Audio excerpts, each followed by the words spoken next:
Passion d'entreprendre. Passion d'entreprendre. Passion d'entreprendre. Salut, c'est Seb Sullivan dans votre podcast Passion d'entreprendre. Le podcast qui donne des infos, vous fait partager des expériences de passionnés qui entreprennent. On parle de tous les sujets qui concernent les entrepreneurs qui nous racontent leur parcours.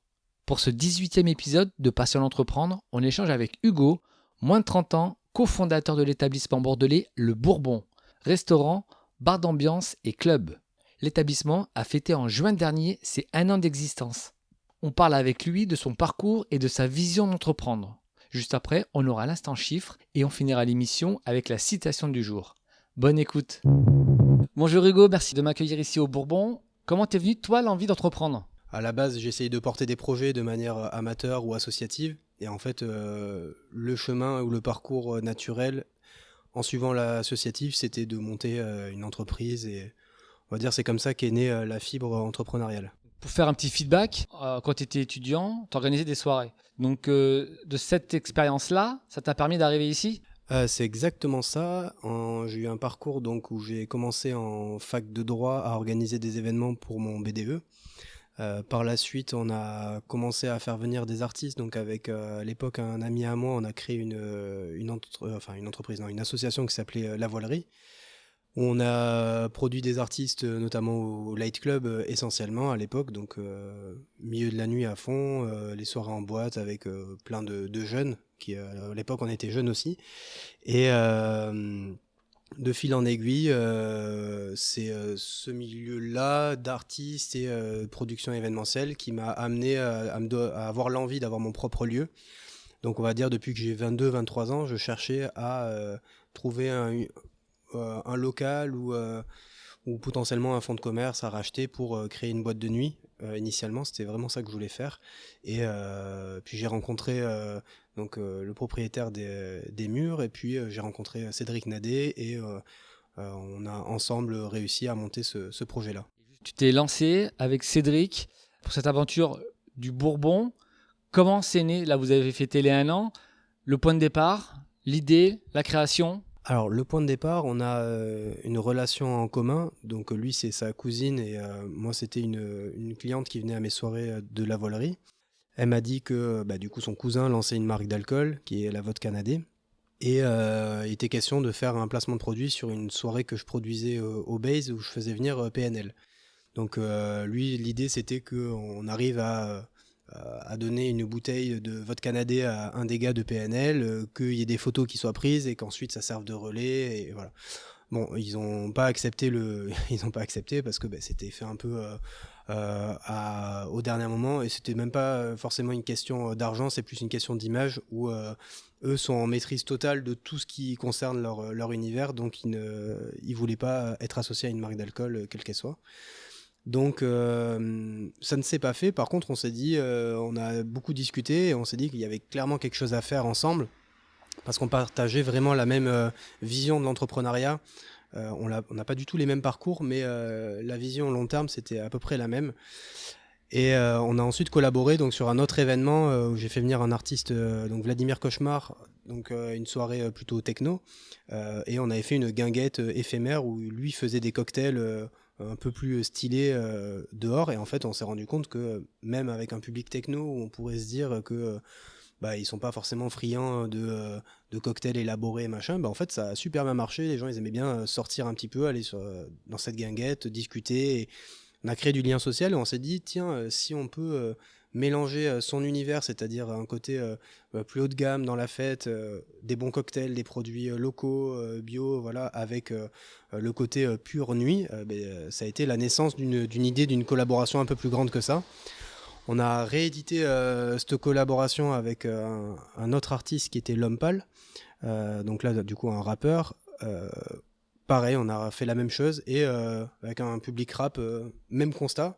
Donc là on s'est dit ok, techno, rap, ça fonctionne, donc allons-y, on se trouve le local, on fusionne nos deux mondes, et on fait naître quelque chose, et c'est comme ça qu'est né le Bourbon en fait. Comment tu pourrais décrire ce concept ? Parce que voilà, il y a de la restauration, c'est un bar de nuit, c'est une discothèque, vous faites du show aussi, enfin c'est un vrai concept. Tout à fait, alors pour le résumer très simplement, on est restaurant et boîte de nuit. En parallèle de tout ça, on propose des cocktails toute la soirée, donc ça c'est l'offre différenciante. Mais voilà, c'est simplement, on est ouvert de 19h30 à 5h du matin. On peut venir d'abord manger, boire et danser. C'est très, on va dire, les plaisirs de la nuit que tout le monde apprécie. On sort, voilà, notre devise, c'est bien manger, bien boire et bien danser. Pour nous, c'est en tant que trentenaire, on approche la trentaine, on va dire. Ça fait un peu mal de dire ça. On cherche souvent des lieux avec nos amis où on peut être entre une quinzaine, on se pose à un endroit et en fait on n'a pas besoin de manger à un établissement A, puis après aller faire la queue dans une boîte de nuit. Si on est 15, il y a une chance sur deux pour qu'on se fasse recal.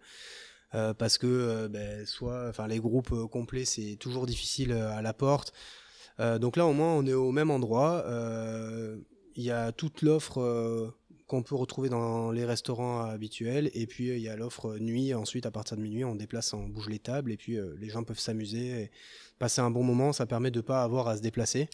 Mais à côté de ça, il y a des gens qui viennent simplement pour la partie restaurant et qui poursuivent dans d'autres établissements aux alentours, ou inversement, certaines personnes qui vont manger ailleurs et qui viennent que pour la partie boîte de nuit. Et c'est cool d'avoir ce renouvellement de clientèle-là, avoir des gens qui arrivent avec un nouvel air frais dans la soirée. C'est toujours... c'est un lieu on veut faire un lieu de partage, de rencontre, de festivité. C'est ça qu'on cherche à créer, donc ça s'adresse aux grands groupes, mais aussi aux plus petits groupes et aux gens qui veulent venir passer un bon moment, tout simplement. Le ou la cliente type du Bourbon, ce serait qui? Tu pourrais nous le décrire? On va dire ce qu'on cible globalement, nous, c'est 25-40 pour faire un petit peu plus large. C'est plutôt, je dirais, un état d'esprit dans lequel les gens viennent. Faut imaginer un peu comme dans des repas de famille où on peut très bien s'amuser avec des gens de 50 ans, mais si les gens de 50 ans sont dans un esprit jeune et que ceux de 20 ans sont pas dans un esprit enfant, on cherche en fait juste des adultes qui aiment faire la fête et qui veulent s'éclater ensemble sans se prendre la tête, sans se prendre le chou. C'est pour ça qu'on évite les étudiants où chaque soirée ils la vivent comme si c'était la dernière, donc ça peut être source de galère. Voilà, bon, on a tous été étudiants, on voit de quoi on veut parler. Et à côté de ça, le soixantenaire, normalement, à partir de 23h, la musique c'est censé lui taper dans le sonotone et il rentre chez lui, quoi. Donc voilà, si on va dire plutôt, je peux dire à qui on ne s'adresse pas du tout. Et après, globalement, on s'adresse à beaucoup de gens, je pense, qui peuvent s'identifier à ça. C'est je résumerai plutôt comme ça. Et votre association, c'est ça qui t'a permis à toi vraiment de te lancer dans l'entrepreneuriat? Tu aurais pu le faire tout seul ou vraiment d'être deux, vous êtes plus fort? Moi, j'ai une autre société à côté où j'ai fait de la programmation informatique et j'ai lancé quelques projets en amont. Après, c'est vrai que il est clair et net que sans Cédric, j'aurais pas lancé un projet de cette envergure. On est extrêmement complémentaires, il m'apporte plein de choses. Et des qualités que je n'avais pas, notamment en termes de rigueur, d'organisation, où il est très méticuleux et méthodique. Donc ça, c'est quelque chose qui m'apporte beaucoup au quotidien. Là où moi, j'étais un petit peu peut-être trop tout feu tout flamme pour monter un projet de cette envergure, où il faut quand même avoir à un moment donné les deux pieds sur terre et être rationnel. Donc on se complète bien sur cet aspect-là. Et je pense, moi j'ai pas la prétention de dire que j'aurais pu le faire tout seul, c'est clair et net.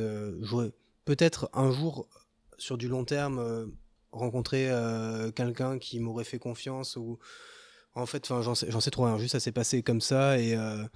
Mais ce qui est sûr, c'est que pour répondre à ta question, sans Cédric, j'aurais été incapable de monter le Bourbon.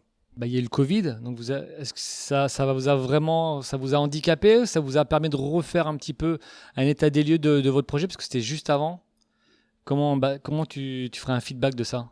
En février 2020, on avait les plans, donc on était prêts, nous, on commençait à sonder même des entreprises qui avaient visité le local.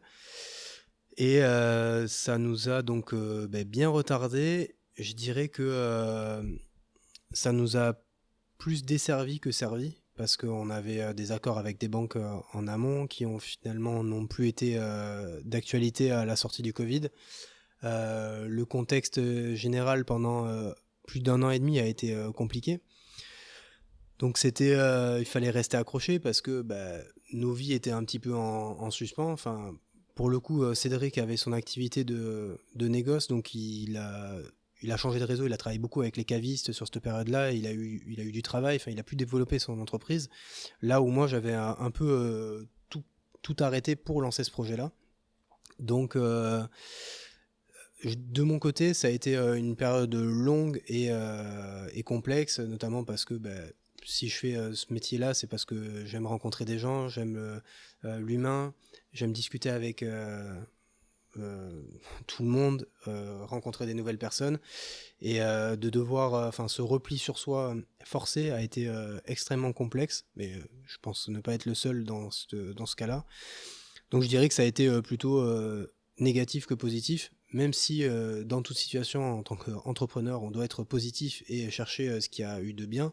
On a fait un projet probablement, même très certainement, beaucoup plus abouti et complexe dans ce qu'on voulait faire. On a pu aller plus loin dans nos idées que ce qu'on aurait fait initialement, mais à choisir, j'aurais préféré sortir un projet moins abouti mais plus rapidement que avoir 2 ans pour réfléchir à si j'allais mettre un miroir rond ou carré, quoi. Et quand tu fais un entretien d'embauche, est-ce que tu as une question qui revient, tu sais que c'est avec cette question, ça va déterminer ton choix? J'aime bien demander pourquoi la personne postule ici, où elle se voit dans 1 an. Ça oriente vite la personne sur est-ce que c'est quelqu'un qui va être là pendant quelques semaines et ok, moi j'ai aucun problème avec les gens qui viennent quelques semaines prendre leur argent, etc. Il en faut, mais au moins ça oriente rapidement sur est-ce qu'on part sur un projet court terme ou un projet long terme, et l'approche managériale entre ces 2 types de personnes va être fondamentalement différente. Il y en a un, ça va être du court terme, donc ça va être de la mission, on va lui mettre des rails et il va rester dedans. Et il y en a un autre, il va falloir beaucoup plus s'intéresser à lui, à quels sont ses leviers. Donc derrière, ça peut, on va aller sur du test de personnalité, essayer de comprendre quel type de personne il est, comment on peut l'amener à se développer, pas le froisser vis-à-vis de ses blocages à lui, essayer de le développer en tant qu'individu. Et là, on va sur des choses qui peuvent ressembler un peu à du développement personnel, où on essaie de d'offrir à la personne le moyen le plus simple de s'épanouir dans l'entreprise, tout en permettant à l'entreprise de s'y retrouver à la fin également. Par rapport à ton expérience, quel conseil tu donnerais à une personne qui a envie de se lancer? Alors c'est une bonne question. Je dirais le conseil un peu bancal, c'est si t'y crois, fais-le. Parce que en fait, c'est pas juste ça. C'est que si au fond de toi, il n'y a rien d'autre qui est envisageable dans ta vie que faire ce que tu as imaginé, alors fais-le. Mais faut pas que tu aies un plan B dans ta tête. T'as qu'un plan A, et c'est la seule chose qui doit t'obséder tous les jours jusqu'à ce que tu y arrives. Et il faut pas penser à si jamais ça fonctionne pas, parce qu'en fait, si on pense à ça, pour moi, c'est déjà mort. Pour réussir dans l'entrepreneuriat, c'est un seul plan A et on fonce. On parle de plus en plus, et c'est un fait, d'environnement, d'écologie.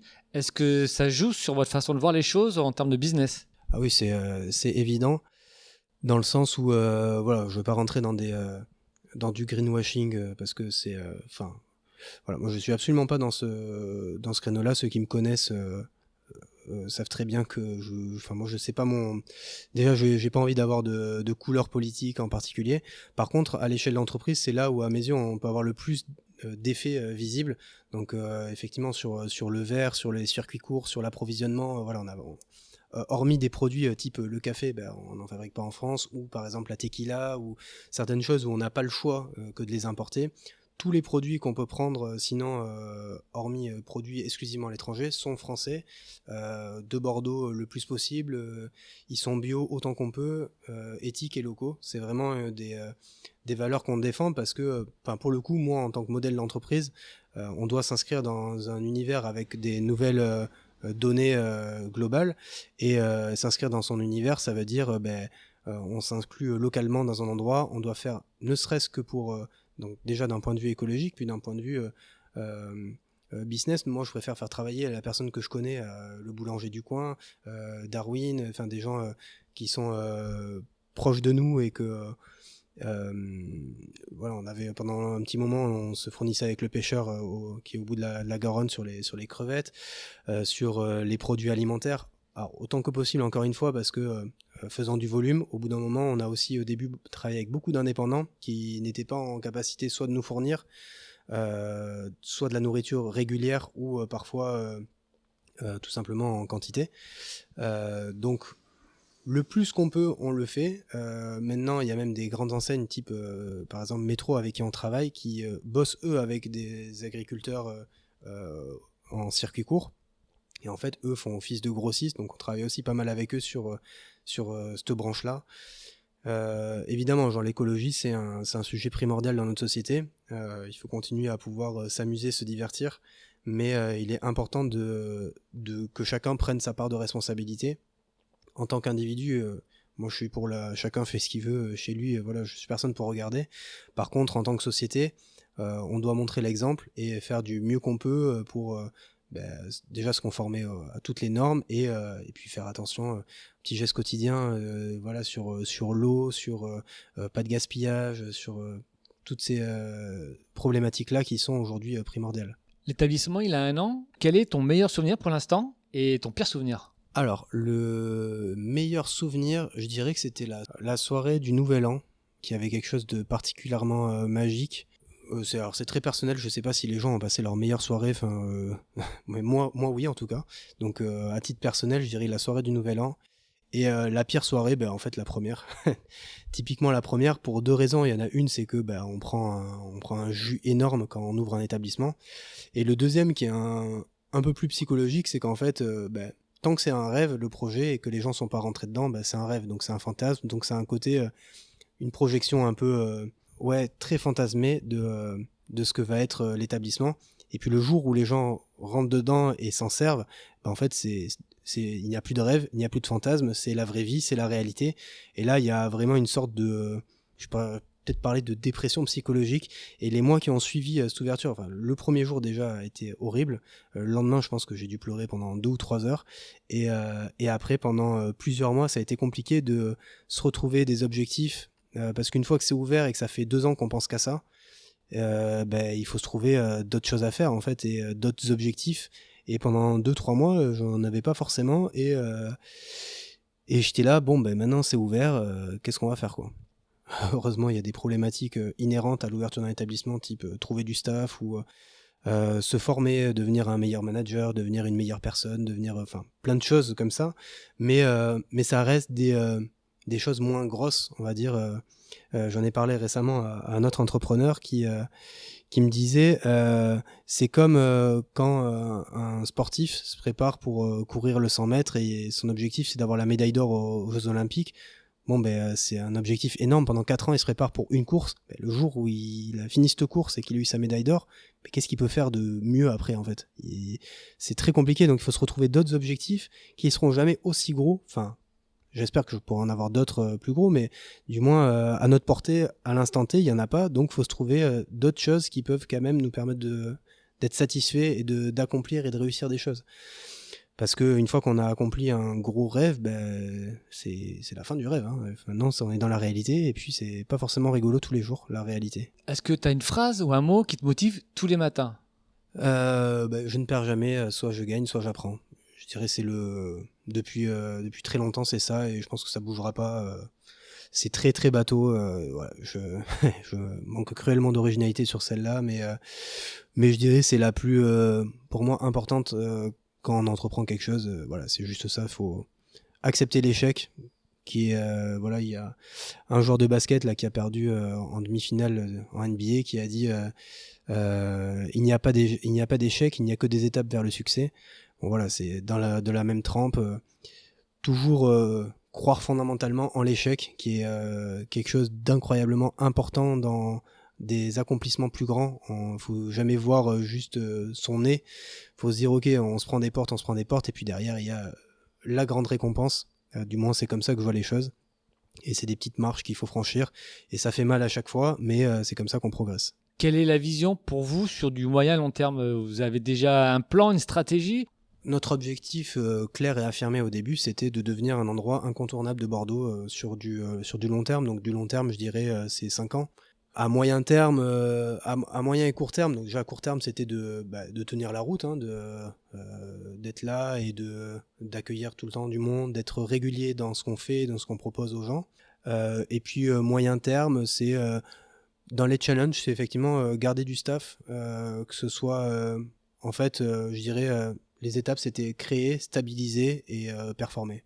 Voilà, donc j'aimerais bien que dans un avenir, dans un futur plus ou moins proche, quand quelqu'un vient à Bordeaux et qui pose une question à un Bordelais, genre où je dois sortir, quel est l'endroit où je dois aller, que la personne lui réponde le Bourbon, ce serait un sentiment incroyable. Au niveau de ton temps, au niveau du boulot, c'est 100% ou tu peux te libérer un peu de temps pour faire autre chose à côté? Alors pour moi, c'est nécessaire de faire d'autres choses à côté, donc ce sera jamais un seul travail ne concentrera jamais 100% de mon temps. Il y a évidemment des périodes où ça concentre 100% de mon temps, comme là actuellement, mais encore que vu qu'on est en train de parler ensemble, c'est que pas tout à fait. Il y a des périodes très intenses, donc typiquement la rentrée, ouais, là, il faut que ce soit c'est 120%, on y pense tout le temps, on est à fond. Puis après, il faut se libérer du temps parce que faut s'oxygéner, voir ce qui se passe ailleurs, avoir de la lucidité sur ce qu'on fait, quelle est notre entreprise, notre place aussi dans la ville et ce qu'on représente. Si on reste la tête dans le guidon à faire 100% de ça, non, au bout d'un moment, on devient plus lucide. Donc ça représentera jamais 100%, mais après, c'est évidemment majoritairement ce qu'il y a de plus important dans mon temps de travail. Ouais, ça c'est clair. Merci Hugo et longue vie au Bourbon. Merci à toi, c'est cool de t'être déplacé. C'était carrément agréable de discuter avec toi. L'instant chiffre, selon l'INSEE, la France compte 175 000 restaurants. La citation du jour est d'Éric Larchevêque. Arrêtez de vous poser trop de questions. Vous n'aurez de toute façon jamais toutes les réponses. Merci pour votre écoute. N'hésitez pas à vous abonner et à laisser des commentaires sur Spotify, Audioblog et Google Podcast. On se retrouve également sur la page Facebook de Passion d'entreprendre. Soyez forts et déterminés dans tous vos projets. À très vite pour un nouvel épisode. Passion d'entreprendre. Passion d'entreprendre. Passion d'entreprendre.